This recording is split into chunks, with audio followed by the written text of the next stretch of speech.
falando sobre luxúria e pureza. Como nós podemos combater a luxúria e restaurar a pureza? A pureza virou artigo de luxo, mas ela precisa ser restaurada e resgatada. Amém? E hoje, na terceira mensagem da série, vamos falar sobre tentação. Quem já foi tentado não precisa dizer amém. Certo é que a tentação está aí. Até as mães falam de vez em quando: sai tentação. Já ouviu alguma mãe dizer isso? Até os meninos tentam as mães. Mas não é disso que nós vamos falar hoje. Como nós estamos dentro de um assunto, deixa eu adiantar para vocês que nas próximas semanas eu vou falar sobre como se arrepender do fracasso moral, como alcançar a restauração moral, como restaurar a pureza, como viver uma vida pura, como vencer os vícios sexuais, como ter um relacionamento puro e como namorar na corte do rei. Bom, né? Mas hoje nós vamos falar sobre tentação. Talvez você ache que nunca foi tentado. Algumas pessoas acham que Deus tenta. Existem dois tipos de tentação. E hoje eu vou colocar isso para vocês, porque quando você conhece com o que está lidando, fica mais fácil para você organizar a sua vida. Amém? 1 Tessalonicenses, capítulo 4, versículo 3. Gostaria que vocês lessem com uma voz bem linda e bem forte. Por gentileza.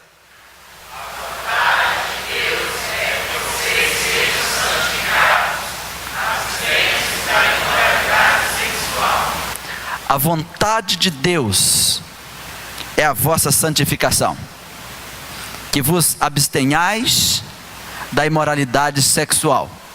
Porque tem muita gente tentando se santificar dentro da igreja.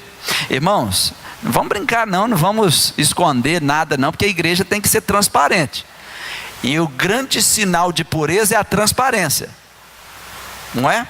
Tem muita gente que é muito crente dentro da igreja. Tem muita gente que é muito ilibado quando está com a sua Bíblia na mão. Mas a imoralidade sexual está na pele. Quando essa pessoa volta para casa, essa pessoa tem um grande problema. Um grande problema com ela mesma e com tudo que rodeia ela.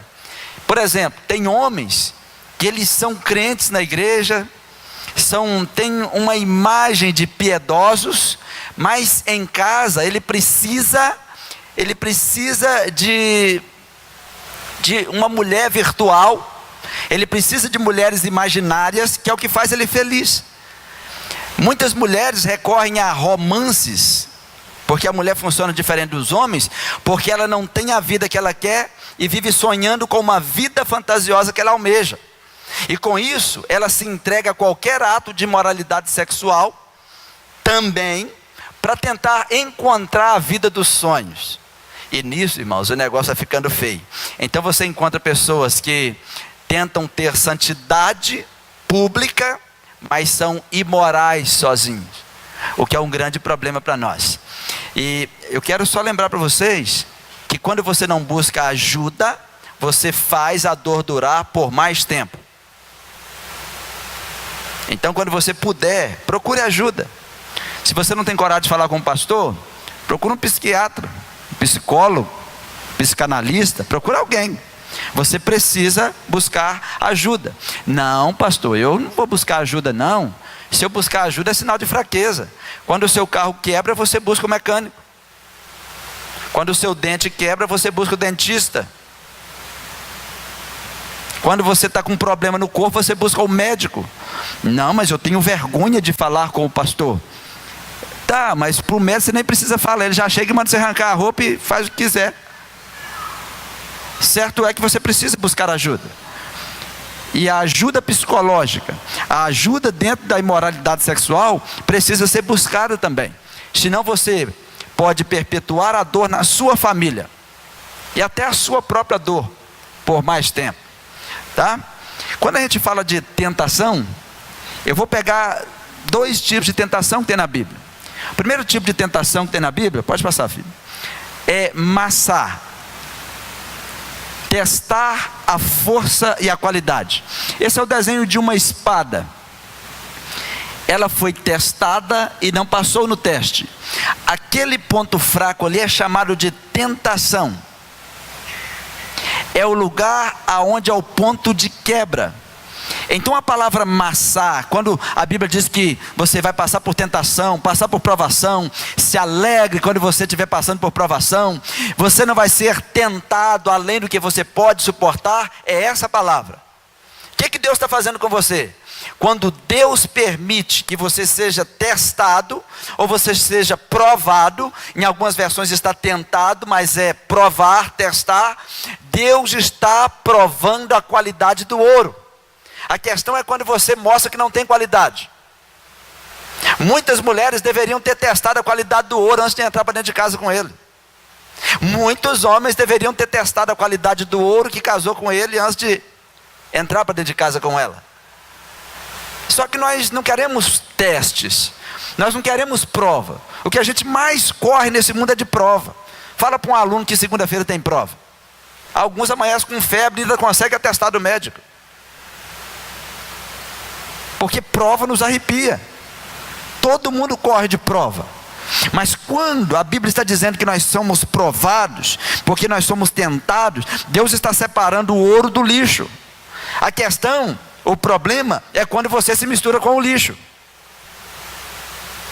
Ser provado não é o problema. A questão é que quando está sendo testado, a sua qualidade não é de ouro. É por isso que é importante ouvir essa palavra. A palavra teste também, ela serve para testar a força de um arco. Quantos aqui são fortes? Diz amém? Deus pode te testar? Alguém já passou por isso? Deus segura você pelo pescoço como se fosse um arco e começa a puxar? Para ver até onde vai sua flecha? A palavra testar serve para provar a força de um arco. A questão é que muitas pessoas se dizem fortes, mas quando é testado não passa no teste. A palavra testar, a palavra massar, de tentar, de massar, também serve para testar a força da espada. Porque a aparência da espada é boa, o brilho dela é bom, o tamanho dela é correto, mas tem um ponto de quebra. Vou fazer uma pergunta indiscreta, mas vocês podem responder. Quantos aqui tem um ponto de quebra? Eu tenho, já estou levantando minha mão, né? Paulo chamava isso de espinho na carne.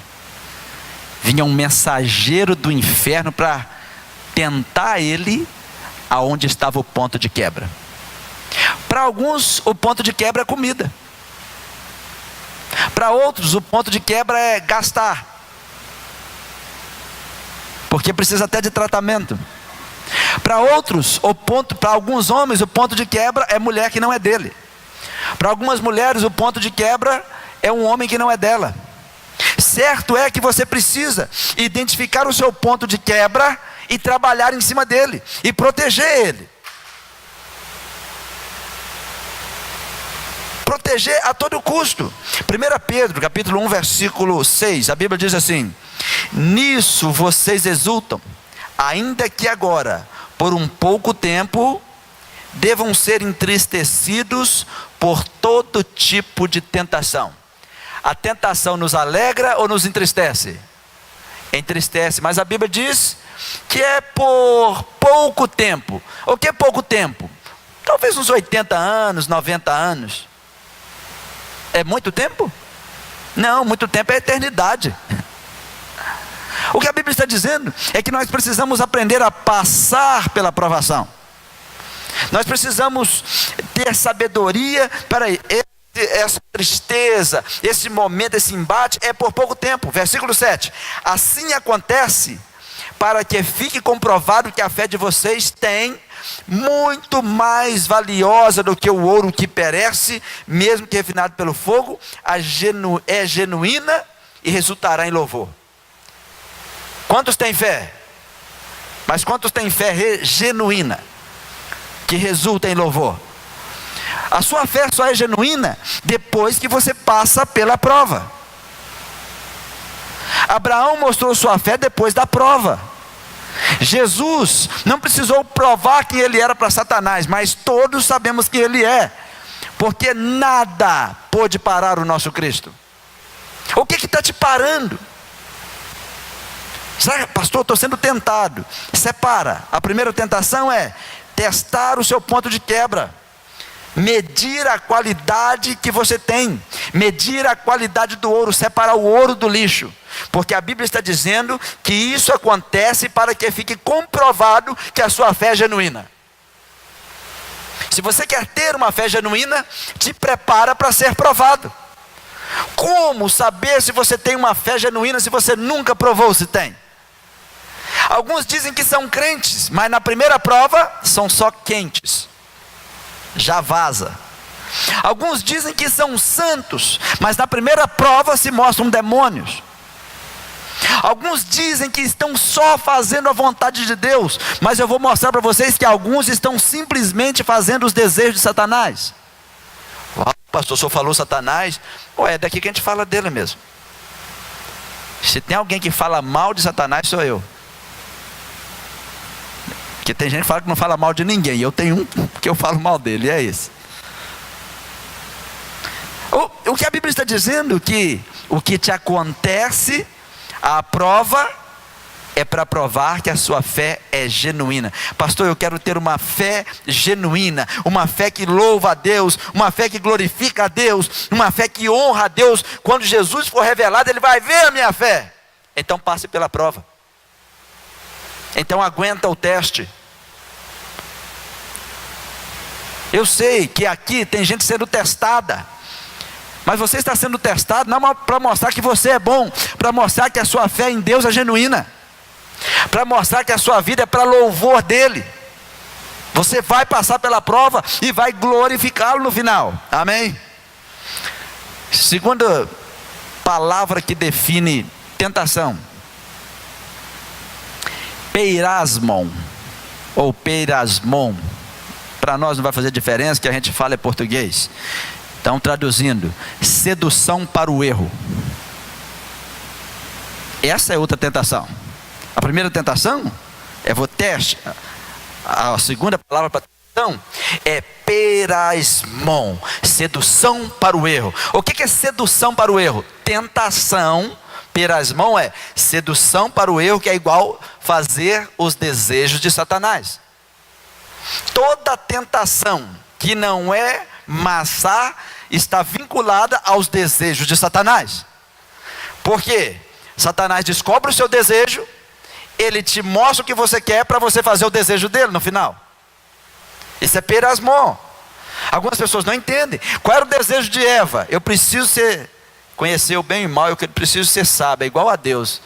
Ele descobriu o desejo dela, mostrou o que ela queria, mas sem perceber, ela estava fazendo a vontade de Deus ou do diabo? A vontade de Satã. É assim que funciona. A palavra tentação que nós vamos falar hoje é dessa, é peirasmon, é tentação para o erro. A palavra tentação que nós vamos trabalhar, toda vez que eu falar tentação, é disso aqui. Então eu estou falando de quê? Sedução para cometer pecado. Sedução para apartar sua mente de Deus. É a sedução para afastar o seu coração de Deus. São atrações do mundo para te afastar do seu Criador. São as enganosas solicitações de Satanás. Mas ele não faz como solicitação, ele apresenta como oferta. E todo mundo cai, porque ele sabe como fazer. Muita gente diz que são filhos de Deus, mas para ser filho de Deus, você tem que nascer de novo, tem que aceitar Jesus, viver para Jesus, entregar sua vida para Jesus, entregar sua mente para Jesus, entregar-se para Jesus. Quantos já fizeram isso? Com a tristeza dessa? Quantos já fizeram isso? Nós estamos falando de Jesus, porque tem gente que, se eu falar assim, tem um anjo passando aí, pula da cadeira 3 metros. E se eu falar com você que Jesus está aqui, que ele disse: se não tiver 2 ou 3 reunidos no nome dele, ele estaria? É melhor do que anjo, não? É sim, porque os anjos, ele trabalham ao nosso respeito. Mas não é o nosso assunto aqui hoje. Algumas pessoas dizem: eu sou filho de Deus, mas eu passo por tanta tentação. Não, é filho do diabo. Pastor, só está me ofendendo. Se você é filho de Deus, ninguém é ofendido. Pastor, só está me ofendendo. Eu estou aqui na minha casa assistindo, só está dizendo que nem todo mundo é filho de Deus. Nem todos são filhos de Deus. A Bíblia diz que os filhos de Deus são guiados pelo Espírito de Deus. Se você não é guiado pelo Espírito de Deus, primeiro sinal, você não é filho de Deus. Todos os filhos de Deus nasceram de novo. Tem que nascer de novo em Cristo. Tem que mortificar as obras da carne. Tem que mortificar toda a vida de pecado. E isso exige trabalho. João 8,44, a Bíblia diz assim: vós tendes por pai ao diabo, e quereis satisfazer os desejos de vosso pai. Jesus estava se referindo àquelas pessoas que não queriam ouvir a palavra dele, que não seguiam o que ele estava falando. E ele disse: o diabo foi homicida desde o princípio, e não se firmou na verdade. Quem é que se firma na verdade? Somente os filhos da verdade. Quem é que se firma na verdade? Somente os filhos da verdade. Quem é que se firma na verdade? Somente quem ama a verdade. Somente quem anda com a verdade. Somente quem não falta com a verdade. Somente quem está aliançado com a verdade. Se você não está aliançado com a verdade, não anda com a verdade, você não é filho de Deus. O seu relacionamento é com outra menina, e o nome dela é mentira. E o seu sogro é o diabo, porque ele é o pai dela. Não se firmou na verdade, porque não há verdade nele. Você não se firma no que não há em você. Sabe por que muitas pessoas não se firmam em Cristo? Resposta: porque não tem Cristo neles. Sabe por que muitas pessoas não se firmam na palavra? Resposta: porque não tem a palavra neles. Sabe por que muitas pessoas não andam, não são guiadas pelo Espírito Santo? Porque o Espírito Santo não mora neles. Para ser guiado, para você guiar o seu carro, você tem que entrar nele. Para o Espírito Santo te guiar, ele tem que morar em você. Tem que morar no seu corpo. A Bíblia diz que é só o diabo e seus filhos que não se firmam na verdade, porque a verdade não está nele. Quando ele profere mentira, fala do que ele é próprio, porque é mentiroso e ainda é o pai dela. Se você está me ouvindo agora e sua vida é uma vida de mentira, você está declarando quem é seu pai, quem governa sobre você. Pastor, ele não é o meu pai. A palavra pai significa fonte. Quem é sua fonte? De onde você come, de onde você se sustenta, aonde você está buscando as coisas que você vive, é onde que você consulta todo dia, é com quem você se comunica. É isso que é pai. A palavra pai significa fonte. É por isso que você que é homem e tem uma mulher e tem filho, você tem que ser fonte para essa mulher, fonte para esse filho, é pai. Pai tem que funcionar. E o diabo funciona muito bem com a mentira. O problema é quando as pessoas têm o diabo como sua fonte e ele começa a mentir. Mente para o marido, mente para a esposa, mente para os filhos, mente para o pastor, mente para o vizinho, mente para o tio, mente para o avô, mente para não sei quem. Mente tanto que a mentira começou a fazer parte dele, porque a mentira faz parte do diabo. Por isso que ele se firma na mentira. Você vai se firmar naquilo que está dentro de você. Por quê? Cada um dá o que tem. Eu não sei porque eu menti, é porque o que está dentro de você é isso. A palavra não entra, o Espírito Santo não mora aí. As pessoas oram, falam com você, choram com você, e você mente. Conhece gente que mente com a cara lavada? Não fui eu. Foi você? Não fui eu. Você está me humilhando. Começa a chorar. Não foi. Gente, Satanás é o mestre do engano, e ele ensina isso para a turma toda. Volta a imagem do lobo. Ceder os desejos de Satanás é beber o próprio sangue. Leiam comigo todos. Ceder os desejos de Satanás é beber o próprio sangue. Por que eu coloquei esse lobo aí? Passa para frente. Acho que tem outra imagem do lobo aí. É antes, né? Antes. Para trás. Por ver. Legal essa imagem, né? Parece até que congrega em algumas igrejas. É verdade, põe para usar de domingo. Mas na segunda tira, porque é muito quente. Alguns põem no dia de semana também.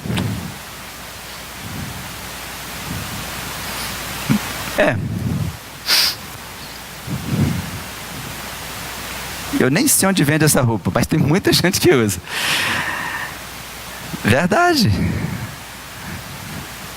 Passa para frente, o outro lobo. Esse lobo aí, aquele lá está muito familiar. Vamos ver esse aqui que a gente quase não vê.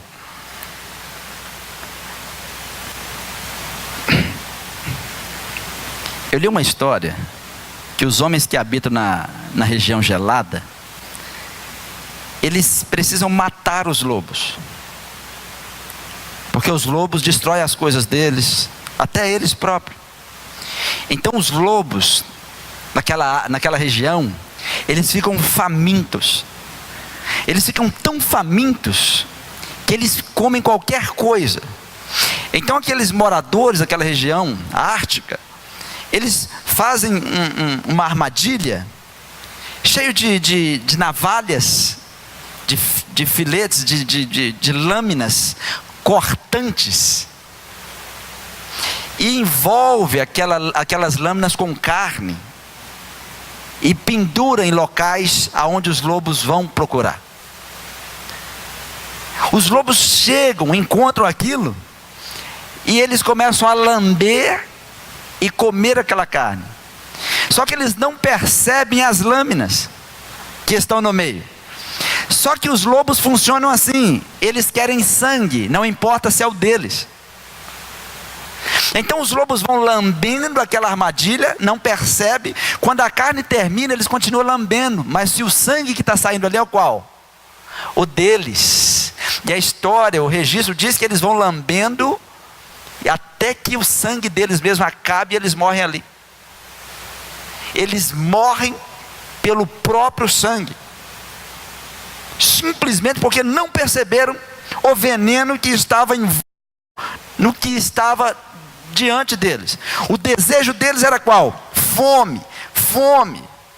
Só que o caçador não mostra as lâminas. E o diabo é assim também. O diabo não mostra as lâminas. Ele só mostra o que vai saciar o seu desejo. É por isso que tentação significa fazer os desejos do diabo. Se você prestou atenção no texto anterior que nós lemos, volta no texto por gentileza, para frente. Vós tendes por pai o diabo. Leia outra parte. Desejo de quem? E quem é o desejo deles? Quem é o pai deles? A Bíblia está dizendo, foi Jesus quem disse isso. Quem tem o diabo como fonte, sem perceber, não vê as navalhas, não vê as lâminas cortantes, só vê os nacos de carne, só vê a armadilha. E essa pessoa, sem perceber, está fazendo a vontade de que ele tomou por fonte. É por isso que tentação é satisfazer os desejos de Satanás. Satanás vai usar um desejo que você tem, te fazer uma oferta para que o desejo dele seja feito. Porque Jesus disse na oração dominical que nós devemos fazer a vontade do nosso Pai. Mas deixa eu entristecer algumas pessoas. O problema é que todo mundo faz a vontade do seu pai, só que alguns fazem do pai errado. Nós somos chamados para fazer a vontade do nosso Deus, o Salvador, o Criador. Só que quando você não anda com a verdade, quando você não luta para andar de acordo com os princípios divinos, você começa a fazer a vontade de outro pai. Pastor, como é que é isso, fazer a vontade de outro pai? A palavra pai significa? Pai significa? Pai significa? Não esqueçam disso. Fonte é onde você busca, ou é de onde você bebe. É de onde vem o seu alimento. Se você não está se alimentando de Deus, você está alimentando de outra fonte. Se a tua alimentação espiritual não é o Espírito Santo, não é Jesus Cristo, você está se alimentando de outra fonte. E Jesus disse que todos que não se firmam na verdade têm outro pai.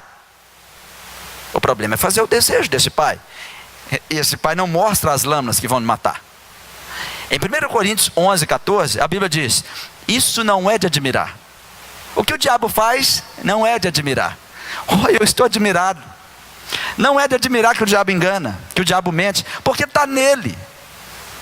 Não é de admirar que alguns do nosso meio, ou que estão em casa, também enganam, que mente. Por quê? É o que está nele. É por isso que você precisa aceitar Jesus. Pastor, eu já aceitei Jesus. Não, você fez superficial. Você não entregou para Jesus. Você não consegue viver para Jesus. Você não consegue nem olhar para a palavra de Jesus. E a Bíblia diz: não é de admirar, pois o próprio Satanás se disfarça de dragão.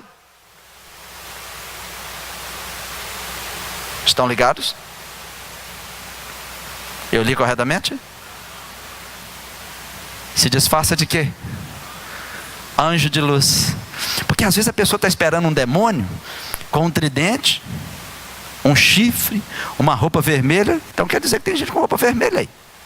Mas não é nada de demônio, é só roupa vermelha. Aí você chega na escola, a mulher está lá com um garfo de cozinhar. Também não é o demônio, é só um garfo e uma cozinheira. Até num churrasco. Tem gente que acha o demônio, tem o chifre. Irmãos, coitado dos vaqueiros, está lidando com muitos demônios. Muitos bois têm chifre. Só que a palavra chifre na Bíblia é símbolo de poder e autoridade. Não é símbolo de demônio. Só que as pessoas não leem muito a Bíblia. As pessoas não põem muita atenção na Bíblia e ficam dando atenção a folclore. O demônio não vem: eu vou pegar você. Ele vem não. Ele se disfarça em anjo de luz. Eu vi um anjo no meu quarto. Será que era um anjo? Eu fui num tal lugar. Eu queria falar com meu pai que já morreu. E ele veio e falou comigo. Ao homem está ordenado morrer uma só vez. E depois disso, o juízo. Foi um anjo de luz que veio falar com você. Pastor, ele mentiu para mim. É próprio dele. Mas se a pessoa que me atendeu também mentiu, cada um atende o seu pai. Cada um atende o pai que tem. A mensagem de hoje é para você aprender a lidar com a tentação. Tem navalha no que você está comendo. E você não percebe que você está bebendo o próprio sangue. Não percebe que você está se matando. Pastor, o senhor está falando só de tentação. Irmãos, a tentação envolve muitas coisas. Como eu disse no início, para alguns a tentação é na boca, comer, apetite. Conhece gente assim? Se você colocar comida numa bandeja de pizza e colocar arroz, feijão, uns 5 quilos, é capaz de comer. Eu sei que aqui não tem gente assim, mas eu conheço gente assim. Vocês não conhecem, não? Isso é chamado de glutonaria. É um pecado. E também está dentro da tentação. Nós no Brasil, nós somos treinados para comer. Eu já disse isso. Eu fui treinado para comer. Todo mundo aqui foi treinado para comer. Só que tem algumas pessoas que fogem demais. Irmãos, até comer, nós temos que comer com inteligência. Senão nós vamos ser alvo de tentação também. Satanás usa qualquer meio para pegar as pessoas. Por exemplo, tem gente que não consegue servir a Jesus por causa de um copo. Foi pego pela boca. Tem gente que não consegue servir a Jesus por causa de um trago.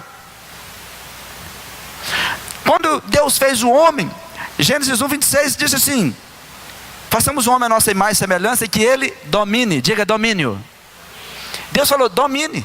Domine sobre as plantas, sobre a água, sobre os animais. Deus disse: domine. Aí o cara põe um mato aqui e o mato domina ele. É porque o pai dele é outro.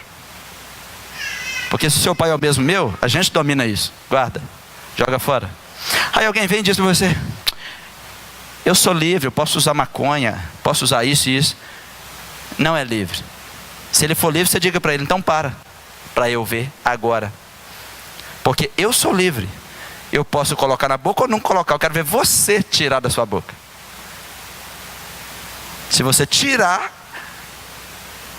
aí eu vou ver que você é livre. A liberdade está em tirar e não colocar. Eu sou livre e tal, domine. Deus domine a cana. Um copo de cana domina um homem. E ele não consegue servir a Jesus. Destrói a vida dele, destrói a família dele, destrói toda a comunidade dele, e ele não percebe. Se você quiser destruir uma família, coloca droga e bebida na boca do homem, e a família está destruída. Se quer destruir uma cidade, coloque bebida e droga na boca de todos os homens. É assim que destrói uma nação. Todo mundo sabe disso. Eu entrei numa vinícola, eu, pastor Helmar, pastor Robson e as esposas, seguramos elas, e o dono da vinícola veio. Pastor Rubem também estava. Ele queria ver como funcionava. Falei, sei. E o dono da vinícola veio, e ele não sabia quem a gente era. Vocês aceitam? Não, obrigado. Vocês aceitam esse? Não, obrigado. Tem esse licor também. Eu falei, tem alguma coisa sem álcool? Vocês não bebem? Aí ele descobriu que nós somos pastores. Aí ele virou para mim e falou assim: eu não sou crente não. Eu vendo, eu tenho que vender para eu ter que ganhar dinheiro. Mas ele pegou a garrafa e fez assim. Lembra disso? O diabo mora aqui dentro. Quando alguém vem aqui e compra uma garrafa, ele leva o diabo para dentro da casa dele. O dono falou essa frase. E as testemunhas estão aqui. Por que o senhor ainda vende? Eles querem comprar.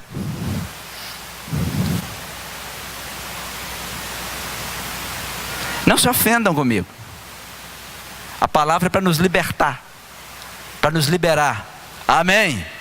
A palavra é para nós, irmãos. Quando se trata de alimentação, até o que você come, até o que você bebe, tem que glorificar a Deus. Tem gente que come e bebe para envergonhar Deus. Irmãos, você sabia que os donos de lanchonete, o funcionário de lanchonete tem medo de crente?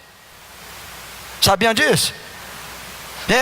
Tá a lanchonete, chega a pessoa que não é crente, ele chega, senta educadamente, traz isso para mim, traz aquilo para mim. Eu quero uma pizza. Sim.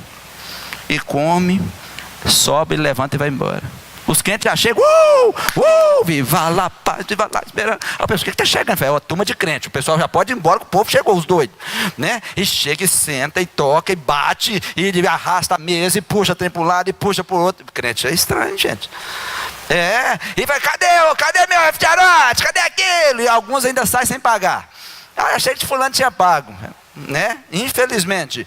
Aí tomou o refrigerante, toma no gargalo. E o pessoal, os atendentes, fica assim: é os crentes. Leva eles, Jesus. O Senhor disse que vinha buscar, porque o Senhor não buscou ainda, Senhor. O Senhor disse que ia vir buscar a sua igreja. Leva a sua igreja, né? Irmãos, aí sobrou um tantinho de refrigerante. O que os crentes fazem? Me dá isso aqui. Sobrou meio pedaço de pizza. Embala também. E briga por causa de 10 centavos. Não glorifica a Deus, nem onde vai. Vocês acham que tem um monte de crente assim, não? Nunca deram uma gorjeta para o garçom que serviram eles por 2 horas. Não tem coragem de deixar uma gorjeta de R$20 para ele. Eu dar dinheiro para ele? Ai, ai.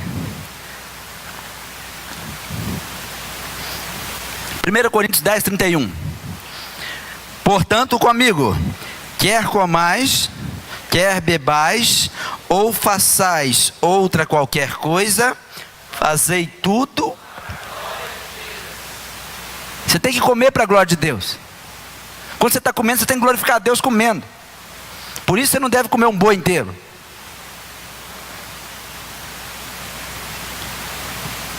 É gula. Pastor, mas por que eu não posso comer o que eu quero? Porque o seu corpo foi feito para a glória de Deus. Comer demais vai danificar o nosso corpo. Tem gente que não consegue fazer um jejum de 21 dias. Nem saltando 3 dias, saltando um dia. Pastor, é tanta dor de cabeça. Ô crente abençoado, nos primeiros 5 dias o corpo está liberando toxina e a cabeça dói mesmo. É porque o veneno está saindo, aproveita e deixa sair o veneno. Não, preciso voltar a colocar veneno para dentro. Nós fomos treinados para isso. Eu não consigo ficar sem tomar café 21 dias.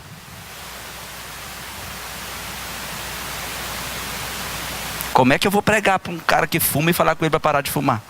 Se você não consegue jejuar por 21 dias café. Vamos parar de pregar, não. Queremos andar no sobrenatural, mas não abrimos mão do natural. Queremos provar algumas coisas. Eu descobri depois de grande que eu precisava de um espírito nobre para comer. Eu fui treinado para comer mesmo. Ó. Na minha casa nós éramos 8 meninos. Pensa, 8 meninos disputando uma panela. Quando fritava peixe, antes do peixe estar frito, nós já estávamos comendo até a espinha do peixe. Nada sobrava. Vocês acham que alguém lá em casa já foi mordido de cobra? Cobra fugia lá de casa, sabia que nós íamos comer ela mesmo. Qualquer tem que passava, nós estávamos comendo. Passarinho, era godelo, andorinha, qualquer passarinho que passasse, estivesse mexendo. Tanajura, era a época de engorda. Quantos já comeram tanajura? Cai, tanajura, na panela de gordura. Quem já cantou isso? Vocês nem sabem, né? Cai, tanajura, na panela de gordura, que eu te dou uma rapadura. Quando não tinha mais nada, era a temporada de caça às rãs.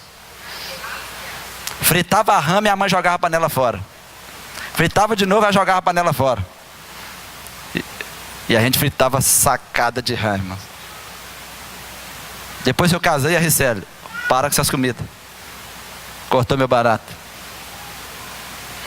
Não come gordura, não come isso. E depois eu descobri que ela estava certa. A Ricele teve assim, foi mais domesticada. Mais do que eu, né, gente? Porque você acha que uma mãe dá conta de 8 meninos? Lavando roupa o dia inteiro, minha mãe é lavadeira de roupa. Qual mãe que dá conta de 8 meninos? Lavando roupa, fazendo café, fazendo almoço, lavando roupa para os outros, irmãos. Era muita família. E ainda cozinhando no fogão a pó. Soca o pó, põe o pó, acende o pó, aquele negócio todo, né? Então, a única coisa que a gente conhecia de carinho era chinelo. Não sei se já passaram por isso, rodando o braço, correndo e o chinelo passando. Tipo Matrix. Você só via assim. E ela, volta aqui, volta aqui. E meu irmão, corre que ela vem. Eu descobri que para a gente comer bem, a gente precisa ter o espírito nobre, comer direito. É por isso que nós somos chamados de reis e sacerdotes. A gente precisa melhorar como reis e sacerdotes. A Bíblia tem um texto em Eclesiastes que eu tirei esse texto para mim, para eu melhorar a minha alimentação. Feliz é a terra cujo rei é de origem nobre, cujos líderes comem no devido tempo, mas comem para recuperar as forças e não para se embriagar. O que a Bíblia está dizendo? Que a gente precisa comer como um nobre. Não é comer para saciar o apetite, mas comer para saciar a fome. Irmãos, eu fui almoçar com uma pessoa um dia, numa churrascaria, e eu não gosto de comer como é que chama? Churrascaria que você paga, em rodízio. Porque eu tomo prejuízo. Não como quase nada. Só que o irmão que estava comigo, pastor, nós vamos no rodízio. Eu vou acabar com aquele rodízio. Irmãos, o cartão dele só ficava no verde. O camarada falou assim, você esqueceu de virar o cartão? Ele falou, pode cortar. Estou comendo ainda. Depois eu falei, rapaz, você não para de comer. Não, enquanto tiver carne passando, eu estou comendo. E ele fez uma coisa que eu nunca vi ninguém fazer. Ele pegou 1 litro de 2 litros e ele só abriu a boca que ele tem que descer pela garganta dele. Eu olhei e falei, como é que você faz isso? Ele falou assim, aqui a criança é grande. Eu falei, sangue de Jesus tem poder em você. Teve um outro amigo meu que foi expulso de uma churrascaria. Sim, um amigo meu. Ele falou assim, rapaz, me expulsaram da churrascaria, eu e minha esposa, por quê? Eu não parava de comer, ué. Eu falei, mas pelo amor de Deus, ué. Não dá mesmo não. O pastor Rubem, quando ele veio, antes de vir aqui na nossa igreja, ele veio com uma turma do Peru, e foi no restaurante em Goiânia, e o cara de Goiânia falou assim, aqui é rodízio, vocês podem comer o tanto que vocês aguentar. Diz o pastor Rubem que no outro dia, quando eles chegaram, eles falaram com eles assim: vocês é que é a turma de ontem, né? Não é rodízio para vocês, não. Para vocês é no quilo. Eu falei: brincadeira. Pastor, ele falou com a gente: nós não podíamos comer o tanto que a gente quisesse mais, porque nós limpamos o restaurante dele enquanto tinha comida. Eu falei: rapaz, isso é gula.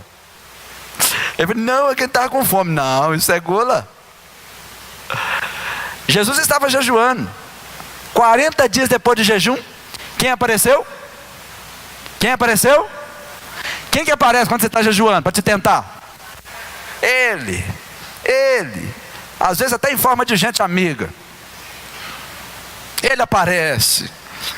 Satanás veio para tentar Jesus. E Jesus está 40 dias, irmão, sem comer nada. Então ele tinha fome. A Bíblia diz que Jesus tinha fome. Mateus 4, versículo 2. E tendo jejuado 40 dias e 40 noites, depois teve fome. Jesus teve fome. E quando a gente está com fome, o que a gente quer? Comer. Quando você está com sede, o que você quer? Beber água. E quando você está com muita fome, você não pergunta se a comida é boa, você não pergunta qual é o tempero, você não pergunta quem fez, você só quer uma coisa: me dá que eu vou comer. Você come até grama cozida. Se você tiver com muita fome, você come grama cozida. Depois você pergunta, pode falar o que quiser. Um dia eu fui numa casa jantar e eu comi, irmão, estava tão gostoso. Eu falei: o que é isso eu comi? Falei: como é que era o nome do bicho?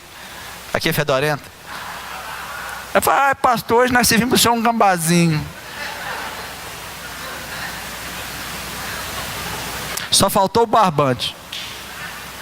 Embrulhou. E eu falei: não vou comer mais. Estou satisfeito. Acabou a fome? Não. Mas quando você está com muita fome, irmão, você não pergunta se é gambá, se é tatu, se é boi, se é vaca. Você não quer nem saber. E tendo jejuado 40 dias e 40 noites, Jesus teve fome. E quem chegou perto dele? O tentador. A palavra tentador aqui é o sedutor. Então se aproximou o sedutor, aquele que veio seduzi-lo para o erro, e disse: se tu és o Filho de Deus, manda essas pedras se tornarem em pão. É errado ter fome? Não. Fome é um desejo? Sim. O desejo de comer não é errado. Só que a tentação se consistia em fazer ele matar a fome de forma errada. Como? Prova que você é Deus. Não tem nada a ver com uma fome. O que Satanás queria era testar a identidade de Jesus. Mas o que Satanás queria não é só ver ele transformando a pedra em comida. Queria levá-lo ao erro, induzi-lo ao erro. Por quê? Ele iria quebrar o jejum dele, porque ele iria fazer a vontade dele. Jejuou por 40 dias e 40 noites para fazer a vontade do Pai, e ele quebra o jejum fazendo a vontade dele, que é saciando o seu desejo. Quantas pessoas são assim?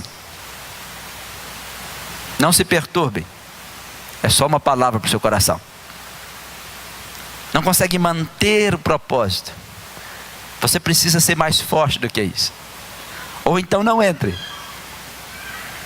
Porque não é errado ter desejo. A questão é como você cumpre os seus desejos. Como é que você organiza o seu desejo? Todos têm desejos, irmãos. Se os homens não tivessem desejo por mulheres, então não casariam. Se as mulheres não tivessem desejo pelos homens, não se casariam.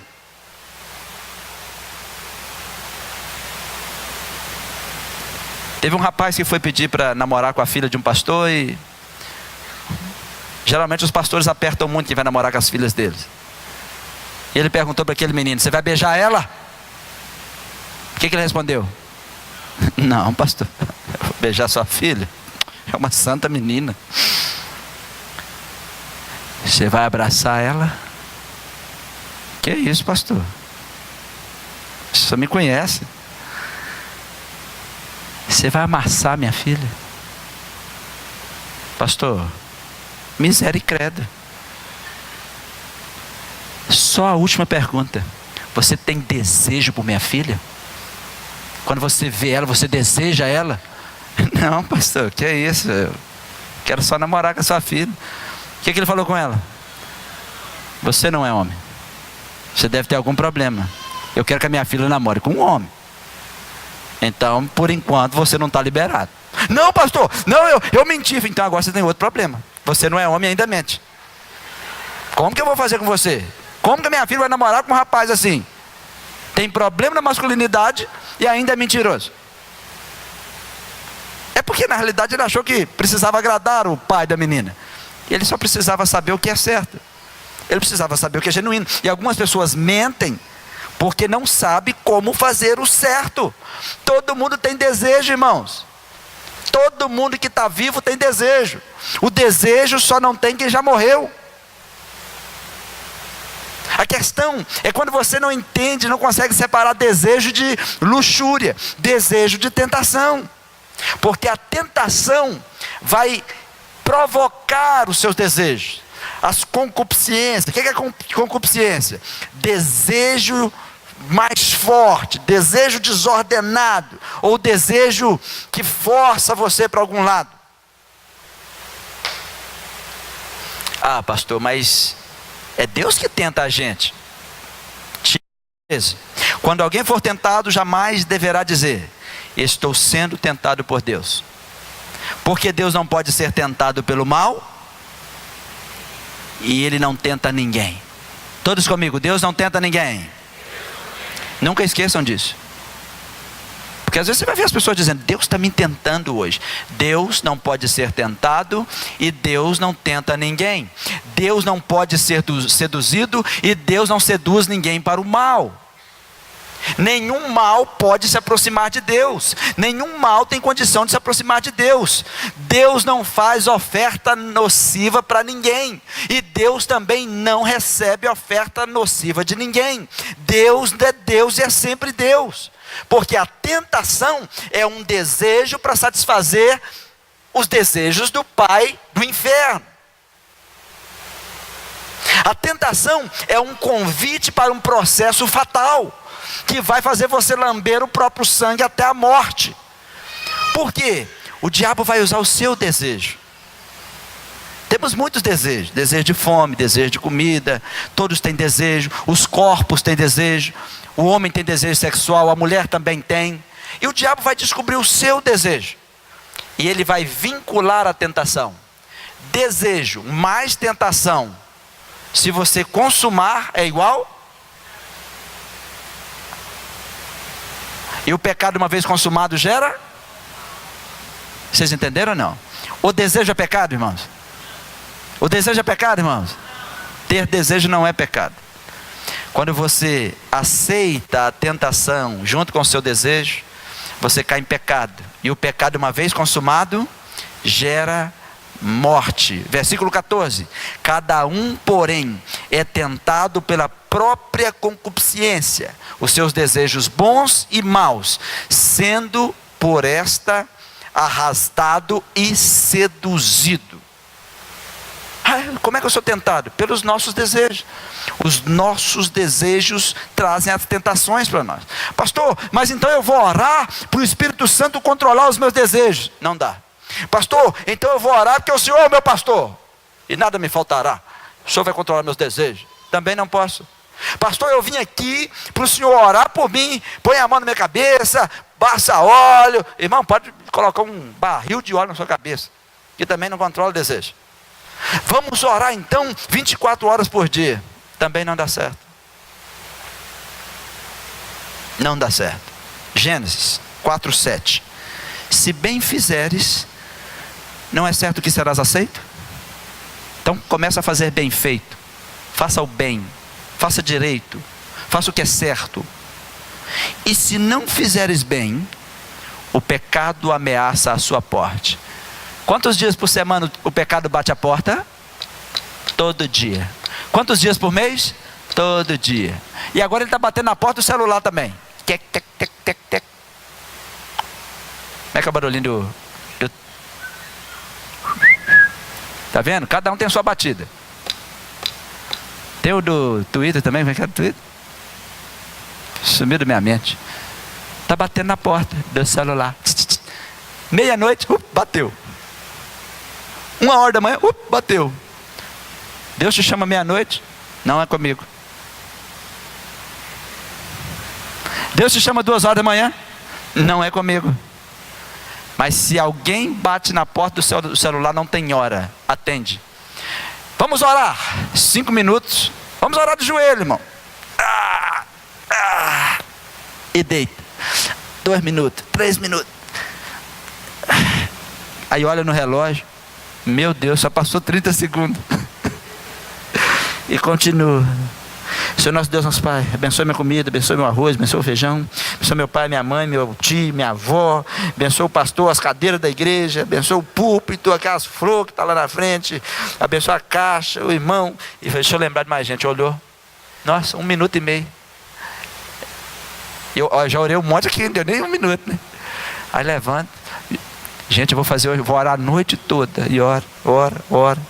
Meu Jesus, só deu 3 minutos. Esse relógio parou. Josué deve estar orando em algum lugar nessa casa. Porque é Josué que faz as coisas parar. Ou foi Ezequiel que fez o relógio voltar. Tem alguma coisa errada. Mas quando a gente entra na internet, irmão, parece que um demônio arrebata a mente. Na hora que você vê, meu pai, já é 3h da manhã. O sangue de Jesus tem poder.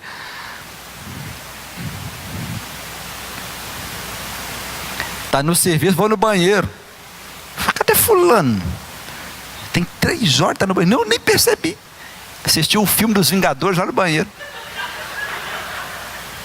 Todinho. Você foi roubado. Todos comigo. Quando um ladrão entra na minha vida, inevitavelmente, ele sempre levará algo. Toda vez que um ladrão entrar na sua vida, ele vai levar algo. Se ele entrar na sua casa, ele vai levar algo. Porque o ladrão veio para roubar. Ele não veio para te dar nada. Você sabe o que significa a palavra tempo? Vida. É por isso que você vende 8 horas por dia da sua vida. A sua vida está sendo roubada e você não está vendo. Vamos continuar o texto. O pecado ameaça a porta. Sobre ti será o seu desejo. O seu desejo é sobre ti. Mas sobre ele, quem deve dominar? Quem deve dominar? A Bíblia está clara. O seu desejo é sobre você. Você tem desejo. Mas é você que tem que dominar o seu desejo. Ah, mas eu não consigo dominar. Você está de brincadeira? É você quem deve dominar o seu desejo. Cada desejo deve ser colocado no seu devido lugar. Se você tem desejo desenfreado de comida, coloca no devido lugar. Vamos comer direitinho, de 3 em 3 horas. Parar de comer veneno. Quantos aqui comem veneno? Quantos aqui comem veneno? Quantos aqui comem açúcar refinada? Veneno. Quantos aqui comem qualquer açúcar branco? Veneno. Pode procurar lá na Organização Mundial de Saúde que é veneno. É ou não é veneno? O açúcar branco impulsiona 76 tipos de doença no corpo. Impulsiona, não causa. Dá uma ajudinha. Então quem quer morrer mais rápido, bota para quebrar. Usa o açúcar mascavo. Ou usa menos açúcar. Porque pelo menos morre mais cedo, morre mais rápido. Demora um pouquinho mais para morrer. Quantos aqui bebe veneno? Fulano bebeu veneno. Quantos aqui tomam Coca-Cola? Veneno.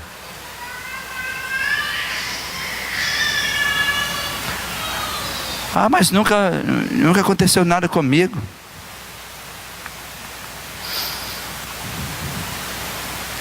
Vamos colocar os desejos nos seus devidos lugares. A Bíblia traz advertências sérias contra a impureza. O desejo sexual também tem que ser colocado no seu devido lugar. Toda atividade sexual fora do ambiente do matrimônio é impureza sexual. O sexo foi feito para o casamento. Por quê? É uma relação de exclusividade. Quantos são casados aí? Diz amém. Casamento é relação de exclusividade também. Esse marido é exclusivo seu. Esta mulher é exclusiva. Vocês que vão casar, é exclusivo. Quando você quebra a exclusividade, chamamos de adultério. Adultério é a quebra da exclusividade. É muito sério, não? Por que a Bíblia diz que a igreja de uma época, o povo de Deus adulterou contra Deus? Porque quebraram a exclusividade. Queriam adorar a Deus e a Baal. Quando você não adora a Deus direito, quer servir a Deus e servir ao mundo, isso é adultério espiritual. Por quê? Você não está dando exclusividade para Deus. Por que a Bíblia chama a idolatria? Por que a Bíblia chama a avareza de idolatria? Algumas atividades como a imoralidade sexual também de idolatria. Por quê? Você não está dando exclusividade a Deus, está adulterando a exclusividade a Deus. Você não está dominando o seu desejo, é sobre você o seu desejo, e você que deve dominar. E a Bíblia nos dá algumas advertências, em Efésios 5:3. Entre vocês não deve haver nem sequer, isso é uma advertência, nem sequer menção, nem comentário de imoralidade sexual, nem de qualquer espécie de impureza, nem de cobiça, pois estas coisas não são próprias aos santos. Não são próprias para os santos. De que a Bíblia está falando? Conversas indecentes. Está num grupinho de WhatsApp, tem vídeo pornográfico, você está lá ainda. A Bíblia diz que nem sequer haja comentário sobre esse assunto no meio dos santos. Por quê? Porque isso envenena, principalmente o homem. Mostra uma imagem erótica para o homem e ele entrou numa prisão. Se ele não tiver pureza, se ele não estiver trabalhando essa área da vida dele. Mostre vídeos pornográficos todo dia pelo WhatsApp para o homem. Você vai ver para onde ele vai. Porque o homem não cai, ele sempre desliza. Vai deslizando a cada dia. É por isso que a Bíblia diz que nós não podemos pôr os olhos. E a mulher? Cuidado com o que ouve. Porque tudo que a mulher ouve, ela incuba. Ela multiplica, dá vida e põe para fora. Porque a mulher é incubadora. Tudo que a mulher recebe, ela gera, ela incuba, ela multiplica e te devolve. Tudo. Por isso que quando a mulher recebe uma semente do homem, ela incuba, dá vida e entrega um bebê. Na imoralidade sexual é a mesma coisa.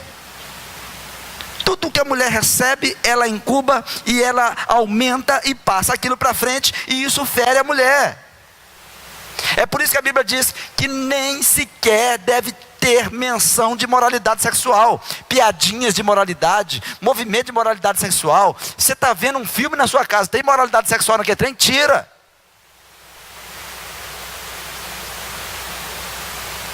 Tem mulher que tem o prazer de olhar com o homem, está errado. Você está alimentando a imoralidade sexual na vida do seu marido, e vice-versa. Na minha casa, sempre, desde sempre é assim. Se eu estiver assistindo televisão, passar um comercial, e é um comercial imoral, a gente vira na hora. O controle está na sua mão, compete a você dominar. Está de brincadeira? Está vendo um filme, tem cenas eróticas. Se for, como é que chama? Se for no Netflix, hoje está bom, você passa um pouquinho para frente.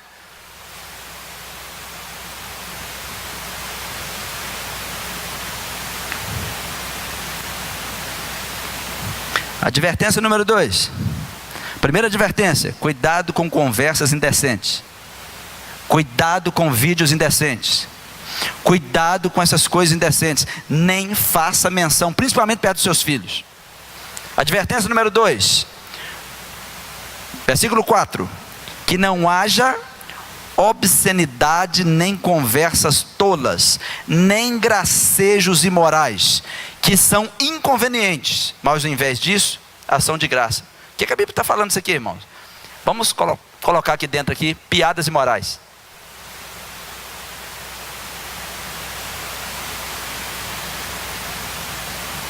piadas imorais, cantadas imorais, que não haja obscenidade, nem conversas tolas, nem gracejos imorais. Gracejos imorais são piadas imorais. Está muito claro? Advertência 3 é a mais terrível. Versículo 5: porque vocês podem estar certos disso. É uma advertência. Estejam certos disso. O que a Bíblia está dizendo? É isso que vai acontecer. Pode anotar, como diz a minha mãe, escreve com tinta de ouro. Nenhum imoral, nenhum impuro, nenhum ganancioso ou avarento, porque também tem como seu Deus funcional, que é idólatra, vai ter herança no reino de Cristo e no reino de Deus. A Bíblia já colocou de Cristo e de Deus para ninguém arrumar desculpa. Eu não entro de Deus, mas eu entro de Cristo. Aqui já colocou os dois de uma vez. Todos repetindo comigo: nenhum imoral, nenhum impuro, nenhum ganancioso tem herança no reino de Cristo e nem no reino de Deus. Vocês querem herdar o reino de Cristo? Querem herdar o reino de Deus, irmãos? Essa mensagem é para você trabalhar na sua vida. Não é uma acusação. É porque a porta da graça está aberta. Entra nela. Os braços de Jesus estão abertos. Abraça Ele. Essa mensagem não é para te ferir. Muito pelo contrário. É para tirar você das lanças que o diabo pôs como armadilha. Essa mensagem não é para te expor. É para te ajudar. É para te curar. Amém? Porque quando Deus nos dá essas direções, irmãos, não é para te atormentar, não é para fazer, te impedir de ser feliz, não. Muito pelo contrário, irmãos. É para preservar uma vida saudável para você e para sua família. Porque a vida saudável traz satisfação. E toda vida que não é saudável não tem satisfação, irmãos. Todo adúltero vai destruir sua família. Todo glutão vai destruir o seu corpo e sua saúde. Todo avaro vai ser aquele que vai adorar o dinheiro.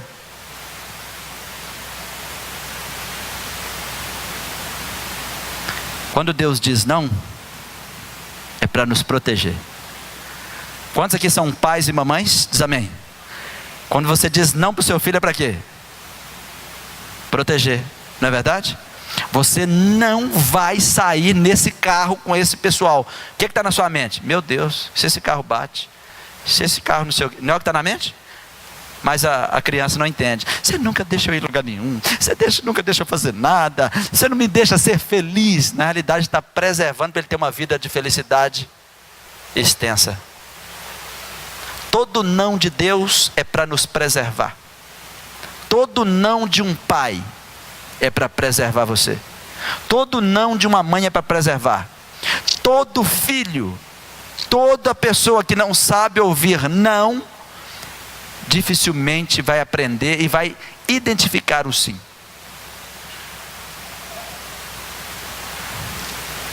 Ah, mas Deus não quer que eu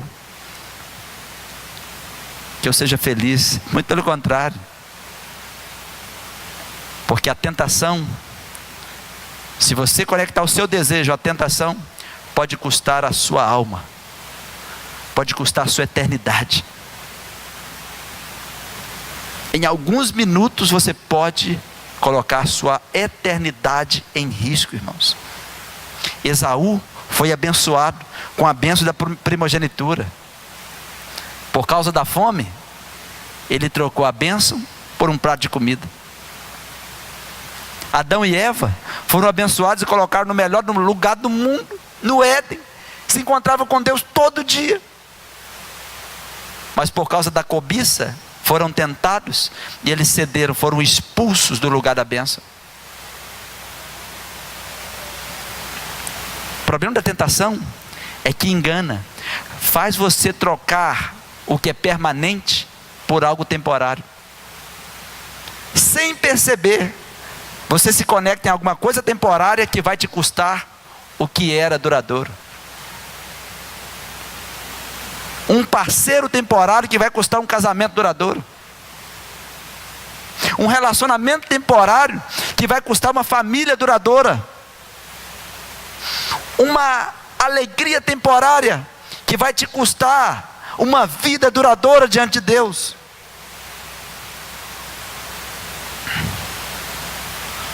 Isso é um problema.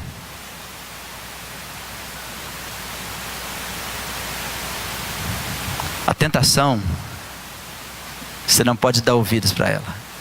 Ela vai fazer você tremer. Vai tentar fazer você provar que você é filho de Deus mesmo. Se tu és o que você está dizendo, faz então. Quantos namorados falam assim com as namoradas e vice-versa? Se você me ama, deita comigo. O diabo usou essa mesma frase com Jesus. Jesus, arreda-te, Satanás. Eu acho que tem mulher que tem que falar isso para uns homens aí. Arreda-te, Satanás. Pastor, mas ofende ele. Jesus falou com Pedro. O que ele falou com Pedro? Arreda-te, Satanás. Por quê? Se não está fazendo o trabalho de Deus, então está fazendo o trabalho de outro pai. Ah, se nós vamos casar mesmo, por que você não deita comigo?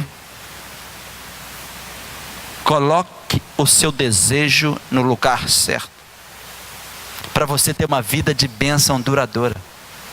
Senão você vai achar que está te satisfazendo, e na realidade você está comendo o próprio sangue, como um lobo que não percebe a armadilha. Você não percebe que está sacrificando o seu futuro com essa satisfação temporária. Queria que você ficasse agarrado nessas palavras, porque o diabo, ele está esperando você com a próxima armadilha. Todos os dias ele tem uma oferta para você.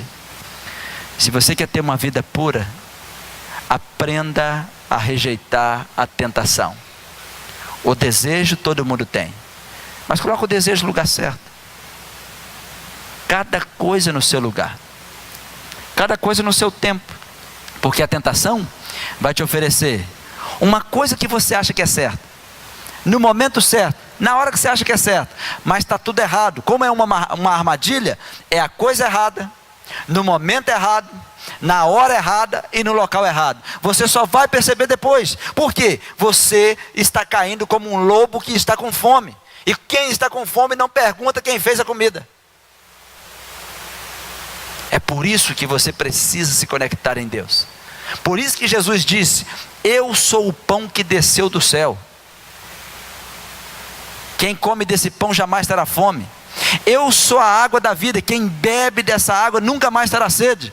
Jesus está dizendo que Ele não trabalha com tentação, mas Ele colocou desejos para você ter uma vida alegre e feliz, não uma vida insatisfatória.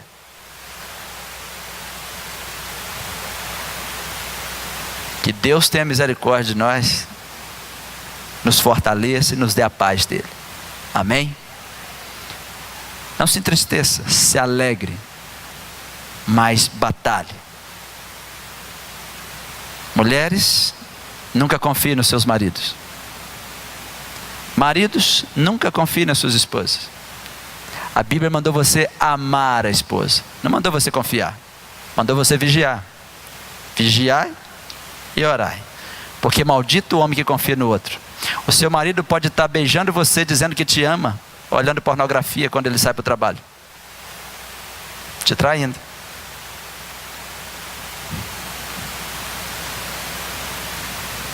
A sua esposa pode estar amando você, fazendo almoço para você e cuidando dos seus filhos, e se colocando no lugar de algumas mulheres que estão em livros de romances, sonhando com uma vida que você nunca vai dar para ela, porque o dia que alguém oferecer, possivelmente ela pegará.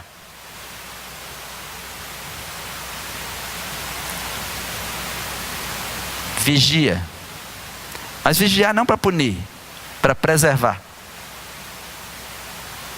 porque a Bíblia diz que tudo tem um tempo determinado. Por quê? As nossas emoções mudam a cada segundo.